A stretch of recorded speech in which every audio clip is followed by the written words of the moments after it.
जब तक मनुष्य धार्मिक रहते हैं, अध्यात्म पर टिके रहते हैं,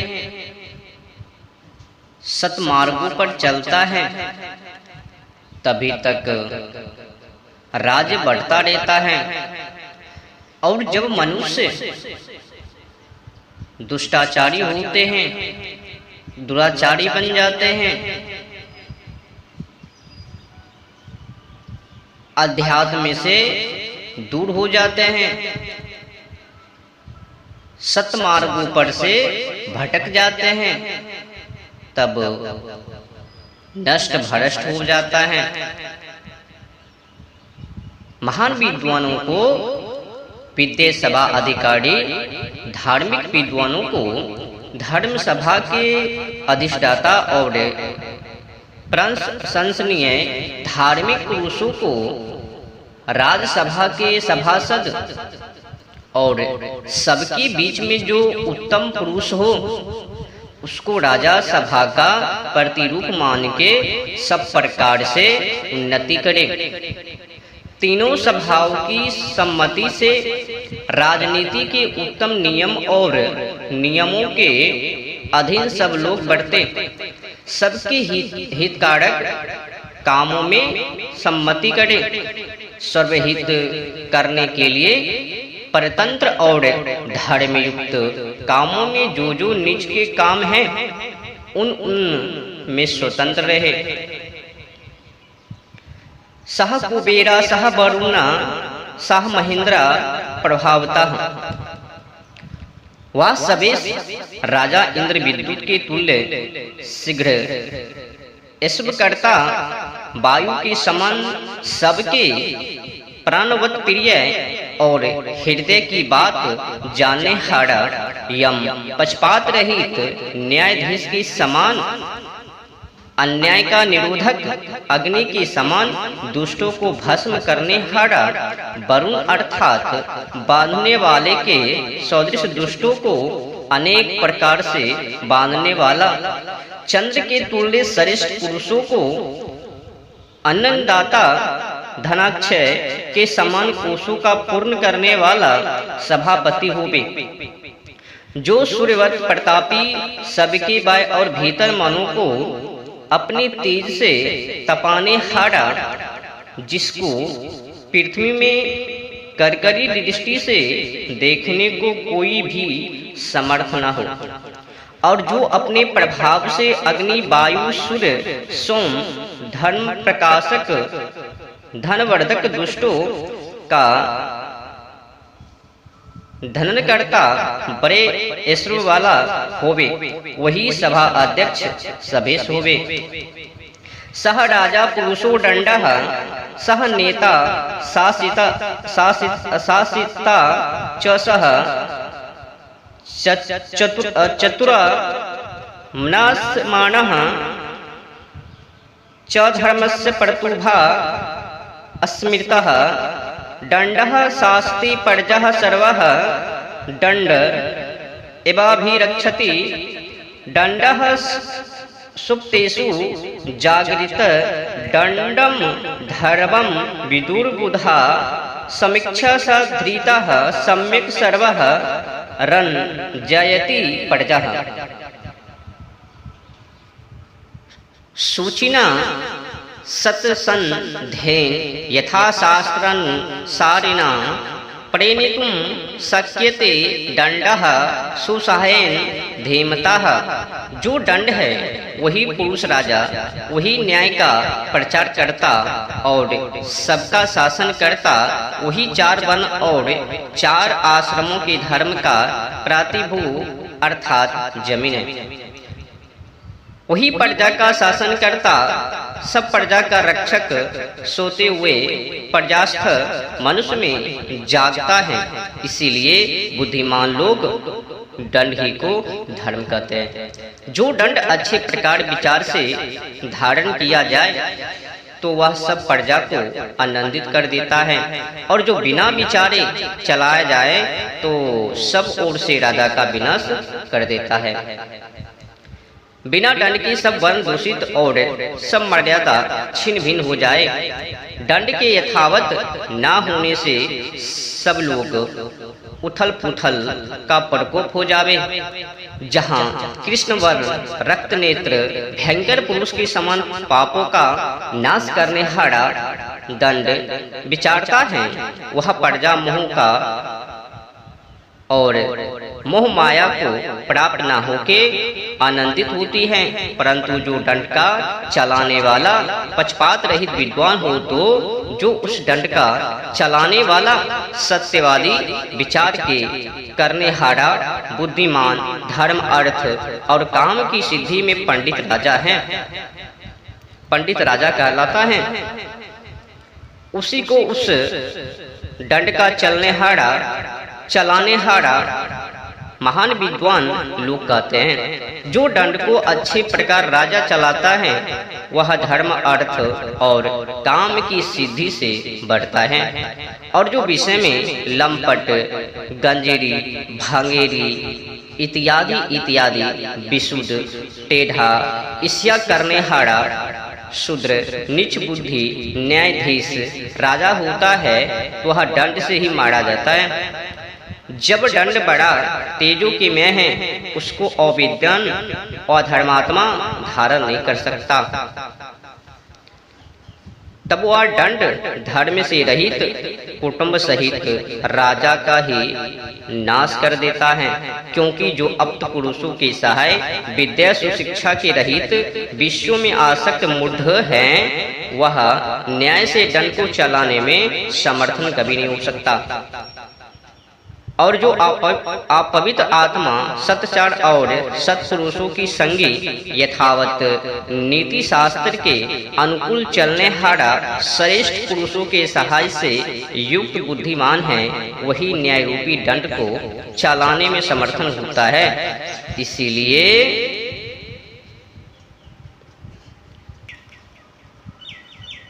सब सेना और सेनापतियों के ऊपर राज्य अधिकार दंड देने की व्यवस्था की सब कार्यों का आधिपत्य और सबके ऊपर वर्तमान सर्वाधीश राज्य अधिकारी इन चारों अधिकारियों में संपूर्ण वेद शास्त्रों में प्रवीण पूर्ण विद्या वाले धर्मात्मा जितेंद्रियां सुशील जानों को स्थापित करना चाहिए।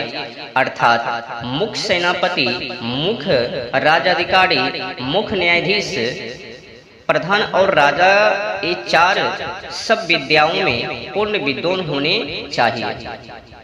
न्यून से न्यून 10 विद्वानों अथवा बहुत न्यून हो तो 3 विद्वानों की सभा जैसी व्यवस्था करे।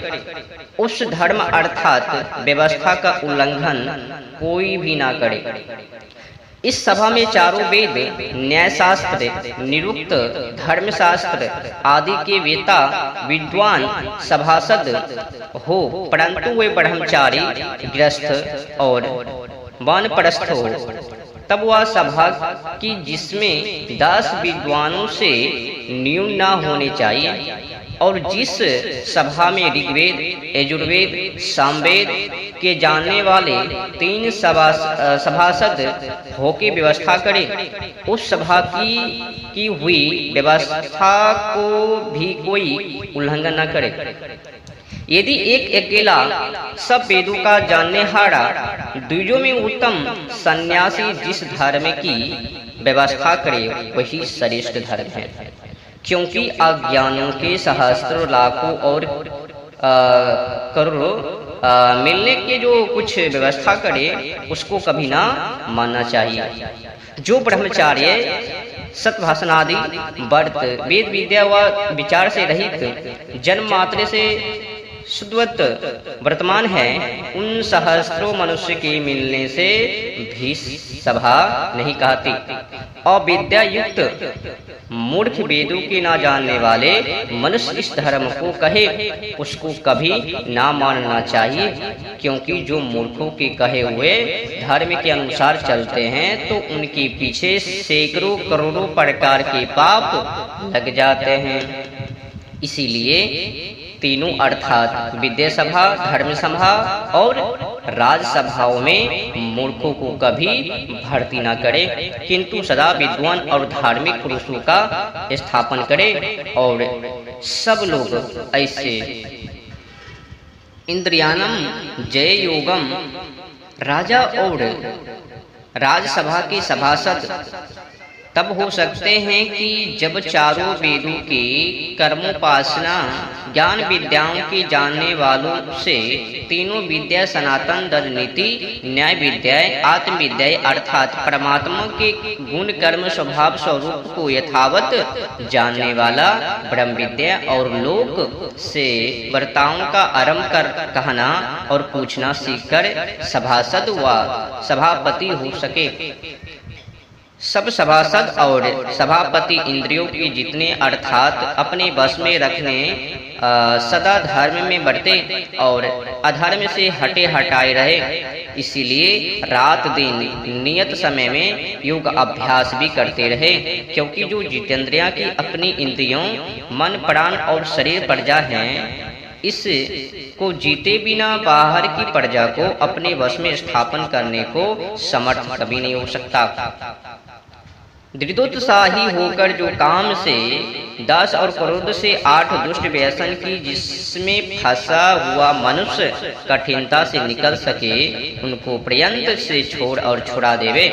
क्योंकि जो राजा काम से उत्पन्न हुए 10 दुष्ट व्यसनों में फंसता है, वह अर्थ अर्थात राजधनादि और धर्म से रहित हो जाता है। और जो क्रोध से उत्पन्न हुए 8 बुरे व्यसनों में फंसता है, वह शरीर से भी रहित हो जाता है। काम से उत्पन्न हुए व्यसन दिग्गय करना, चौपड़ खेलना, द्वैत अर्थात जुआ करना, दिन में सोना, आयु छई दीवानिंद्रा, दिन में सोना, काम का था वह दूसरे की निंदा किया करना, स्त्रियों का अतिसंग और मादक द्रव्य मध्य अफीम, भांग, गांजा, गंजेरी, भंगेरी, लफंगर, लपक का सेवन, गाना बजाना, नाचना, नाच करना, वह करवाना, वह सुनना, देखना, वृथा इधर उधर मुंह मारते रहना, घूमते फिरते रहना, ये सब 10 कामोत्पन्न व्यसन है। क्रोध से उत्पन्न व्यसन पेशम्यम अर्थात चुगली करना, बिना विचारे बलात्कार, किसी स्त्री से बुरा काम करना, द्रोह रखना, इससे अर्थात दूसरे की बड़ाई व उन्नति देख सुन जला करना, असूया, दोषों में गुणों में दोषारोपण करना, अर्थ दूषण अर्थात आधार में युक्त बुरे कर्मों में धनादि का बयान करना, कठोर वचन बोलना और बिना अपराध करकरा व अधिक दंड देना, ये 8 दुर्गुण क्रोध से उत्पन्न होते हैं, जिसे सब विद्वान लोग कामज और क्रोधज को का मूल जानते हैं कि जिससे ये सब दुर्गुण मनुष्य को प्राप्त होते हैं, तो उस लोभ को पर्यंत से छोड़े। काम व्यासन में बड़े दुर्गुण, एक मद्यादि मादक द्रव्य का सेवन, दूसरा पासों आदि से खेलना, तीसरा स्त्रियों का विशेष संग, चौथा मृगया करना, ये 4 महादुष्ट व्यसन हैं। और कामजों में अत्यंत दुखदायक दोष हैं, बिना अपराध दंड का निपातन, कठोर वचन बोलना और धनादि का अन्याय में खर्च करना, ये 3 क्रोध से उत्पन्न हुए बड़े दुखदायक दोष हैं। इसलिए इन सभी को जड़ से ही समाप्त कर देनी चाहिए, त्याग देनी चाहिए। जो ये 7 दुर्गुण दोनों कामज और क्रोधज दोषों में से गिने हैं, इनमें से पूर्व अर्थात व्यर्थ व्यय से कठोर वचन से अन्याय से दंड देना, इससे मृगया खेलना, इससे स्त्रियों का अत्यंत संग, इससे जुआ अर्थात द्वैत करना और इससे भी मद्यादि सेवन करना बड़ा भारी दुष्ट व्यसन है। इससे यह निश्चय है कि दुष्ट व्यसन में फंसने से मर जाना अच्छा है, जीने से कोई लाभ नहीं है। क्योंकि जो दुष्टाचारी हैं, दुष्टाचारी पुरुष हैं या कोई और स्त्री, वह अधिक जिएगा तो अधिक अधिक पाप करके नीच नीच गति अर्थात अधिक अधिक दुख को प्राप्त होता जाएगा। और जो किसी व्यसन में नहीं फंसा वह मर भी जाए तो भी सुख को प्राप्त होता है। इसीलिए विशेष राजा और सब मनुष्य को उचित है कि कभी मृगया और मद्यपानादि दुष्ट कामों में न फंसे और दुष्ट व्यसनों से पृथक होकर धार्मिक गुण कर्म स्वभाव में सदा वर्त के अच्छे अच्छे काम किया करे। अनुरक्तः शुचिर्दक्षः अस्मृतिमान केश कालवित्त स्वराज्य स्वदेश में उत्पन्न हुए वेदादि शास्त्रों से जानने हारे शूरवीर जिनों का लक्ष्य अर्थात विचार निष्फल न हो और कुलीन अच्छे प्रकार परिचित 7 व 8 उत्तम धार्मिक चतुर सचिवान अर्थात मंत्री करे। क्योंकि विशेषकर सहाय के बिना जो सुगम कर्म है वह भी एक ही करने में कठिन हो जाता है। जब ऐसा है तो महान राजकर्म का एक से कैसे हो सकता है। इसीलिए एक को राजा और एक की बुद्धि पर राज्य के कार्य का निर्भय रखना बहुत ही बुरा काम है। इससे सभापति को उचित है कि नित्य प्रति उन राजकर्मों में कुशल विद्वान मंत्रियों के साथ समन्वय करके किसी से मित्रता किसी से विरोध स्थिति समय को देख के चुपचाप रहना, अपने राज्य की रक्षा करके बैठे रहना। जब अपना उदय अर्थात वृद्धि हो तब दुष्ट शत्रु पर चढ़ाई करना, मूल राजा सेना कोष आदि की रक्षा, जो देश प्राप्त हो उसमें शांति स्थापन, उपद्रव रहित करना, इन 6 गुणों को विचार नित प्राप्त प्रति क्या करे। विचार ऐसे करना कि उन सभासदों का पृथक पृथक अपना अपना विचार और अभिप्राय को सुनकर बहुपक्षानुसार कार्यों में जो कार्य अपना और न्याय का हितकारक हो वह करने लगना। अन्य भी पवित्र आत्मा बुद्धिमान निश्चित बुद्धि अर्थातों से संग्रह करने में अति चतुर सुपरीक्षित मंत्री करे। जितने मनुष्य से राज कार्य सिद्ध हो सके उतने आलस्य रहित बलवान और बड़े चतुर प्रधान पुरुषों को अधिकार अर्थात नौकर रखे। इनकी अधीन शूरवीर बलवान बुलुतपन पवित्र वृत्तियों को बड़े बड़े कर्मों में नियुक्त करे और भीरू डरपोकों को भीतर में कर्मों में नियुक्त करे।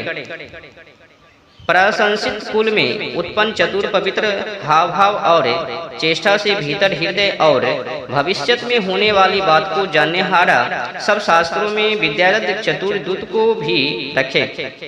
वह ऐसे हो जो राजकाम में अत्यंत उत्साह प्रतियुक्त निष्कपटी पवित्र आत्मा चतुर बहुत समय की बात को भी ना भूलने वाला देश और कालानुकूल वर्तमान का कर्ता सुंदर रूप युक्त निर्भय और बड़ा वक्ता हो वही राजा का दूत होने में प्रसन्न है।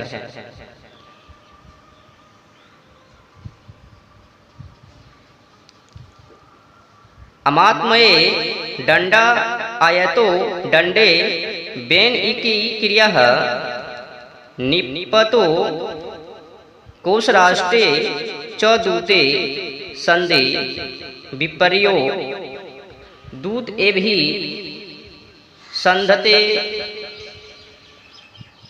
अमात्य को दंडाधिकार दंड में विनय क्रिया अर्थात जिससे अन्य रूप दंड न होने पावे राजा के अधीन कोष और राज कार्य तथा सभा के अधीन सब कार्य और दूत के अधीन किसी से मेल व विरोध करना अधिकार देवे। दूत उसको कहते हैं जो फूट में मेल और मिले हुए दुष्टों को फोड़ तोड़ देवे। दूत वह कर्म करे जिससे शत्रुओं में फूट पड़े। वह सभापति और सब सभासद वह दूत आदि यथार्थ से दूसरे विरोधी राजा के राज का अभिप्राय जान के वैसा प्रयत्न करे कि जिससे अपने को पीड़ा न हो।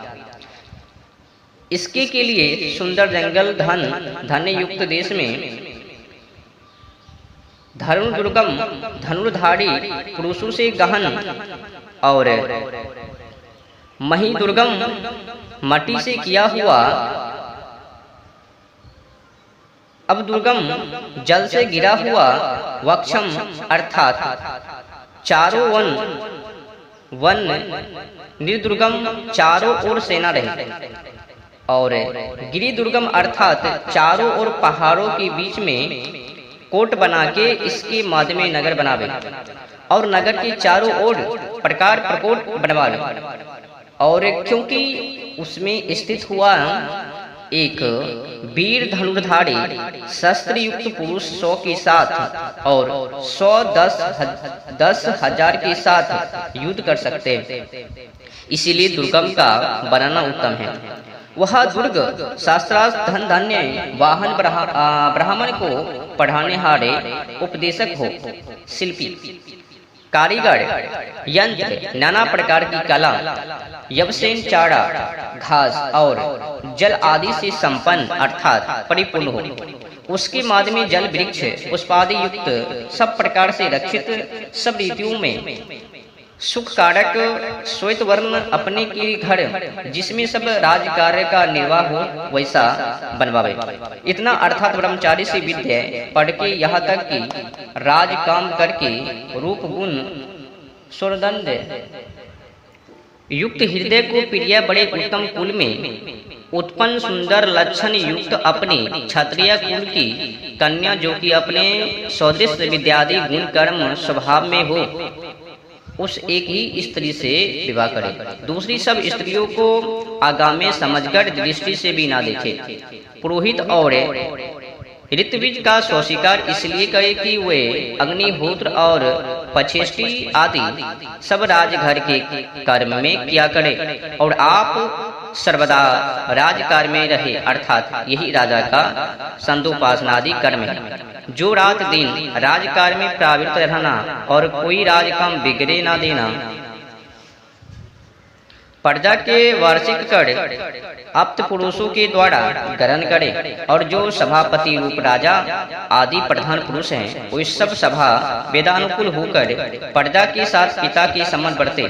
उस राजकार्य में विविध प्रकार के विद्वान अध्यक्षों को सभा नियत करे, और इनका यही काम है कि जितने जिस काम में राजपुरुष हो वे नियमानुसार वर्त कर यथावत काम करते हैं तो वह नहीं, जो यथावत करे तो उनका सत्कार और जो विरुद्ध करे तो उनको यथावत दंड किया करे। सदा जो राजाओं का वेद प्रचार रूप अध्यक्ष कोश हैं, इसके प्रचार के लिए जो कोई यथावत ब्रह्मचार्य से वेदादि शास्त्रों को पढ़कर गुरुकुल से आवे उसका सत्कार राजसभा यथावत करे, और उनका भी जिनके पढ़ाए हुए विद्वान होवे। इस बात के करने से राज्य में विद्या की उन्नति होकर अत्यंत उन्नति होती है। जब कभी प्रजा का पालन करने वाले राजा को कोई अपने से छोटा तुल और उत्तम संग में आह्वान करे तो क्षत्रियों के धर्म का स्मरण करके संग्राम से कभी निर्वृत्त न हो, अर्थात बड़ी चतुराई के साथ उनमें से युद्ध करे जिससे अपना विजय हो। जब संग्रामों में एक दूसरे को हनन करने की इच्छा करते हुए राजा लोग जितना अपना समर्थ हो बिना डर पीठ न दिखा युद्ध करते हैं वे सुख को प्राप्त होते हैं। इससे विमुख कभी ना हो, किंतु कभी कभी शत्रु को जीतने के लिए अनेक सामने से छिपे जाना उचित है, क्योंकि जिस प्रकार से शत्रु को जीत सके वैसे काम करे। जैसा सिंह क्रोध से अपने आकर सतरादि में शीघ्र भस्म हो जाता है, वैसे ही मूर्खता से नष्ट भ्रष्ट ना हो जावे। युद्ध समय ना इधर उधर खड़े, ना नपुंसक, ना हाथ जोड़े हुए, ना जिसके सिर के बाल खुले गए हो, ना बैठे हुए, ना मैं तेरे शरण में हूँ ऐसे को, ना सोए ना मूर्छा हो प्राप्त हुए, ना नग्न हुए, ना आयुध के रहित, ना युद्ध करते हुए को देखने वाले, और युद्ध न करते हुए ना शत्रु के साथ, ना आयुध के प्रहार से पीड़ा को प्राप्त हुए, ना दुखी, ना अत्यंत घायल, ना डरे हुए, ना पलायन करते हुए, पुरुषों को सत्पुरुषों के धर्म का स्मरण करते हुए योद्धा लोग कभी मारे, किंतु उनको पकड़कर जो अच्छे में अच्छे हो बंदीगृह में रखे, और भोजन आच्छादन यथावत देवे, और जो घायल हुए हो उनकी औषधि विधि पूर्वक करे, ना उनको चिरावे ना दुखी देवे, जो उनकी योग काम हो करवावे। विशेष इस पर ध्यान रखे कि स्त्री, बालक, वृद्ध और चतुर तथा सुयुक्त पुरुषों पर शास्त्र कभी ना चलावे, उनके लड़के वालों को अपने संतानों के सदृश पाले और स्त्रियों को भी पाले, उनको स्वतंत्रता माँ, बहन और कन्या के समान समझे, कभी विषय शक्ति की दृष्टि से भी ना देखे। जब राज अच्छे प्रकार जम जाए और जिसमें पुनः युद्ध करने की शंका ना हो, उनको सत्कार पूर्वक छोड़कर अपने अपने घर व देश को भेज देवे, और जिनसे भविष्यत काल में विघ्न होना संभव हो उनको सदा कारागार में ही रखे।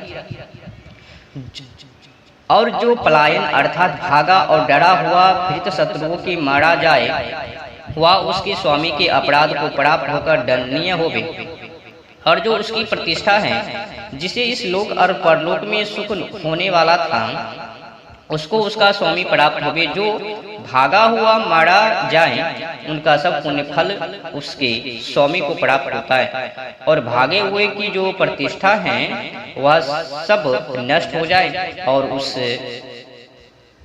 प्रतिष्ठा को वह प्राप्त हो जिसने धर्म से यथावत युद्ध किया हो। इस व्यवस्था को कभी न तोड़े कि जो जो लड़ाई में जिस जिस सैनिक ने रथ, घोड़े, हाथी, छन, धन, धान्य, अन्न, गाय आदि पशु और स्त्री तथा अन्य प्रकार के सब द्रव्य और घी, तेल आदि के कुपे जीते हो, वही उसका ग्रहण करे। परंतु सेनास्थल जन भी उन जीते हुए पदार्थों में से 16वां भाग राजा को देवे, और राजा भी योद्धाओं के उस धन में से जो कि सबने मिलकर जीता हो 16वां भाग सेनास्थ पुरुषों को अवश्य देवे, और जो कोई युद्ध में मर गया हो उसकी स्त्री और संतान को उसका भाग देवे, और उसकी स्त्री तथा असमर्थ लड़कों को का यथावत पालन करे। जब उसके लड़के समर्थ हो जाए तब उसको यथा योग्य अधिकार देवे। जो कोई अपने राज्य की रक्षा, वृद्धि, प्रतिष्ठा, विजय और आनंद वृद्धि की इच्छा रखता हो, वह इस मर्यादा का उल्लंघन कभी न करे।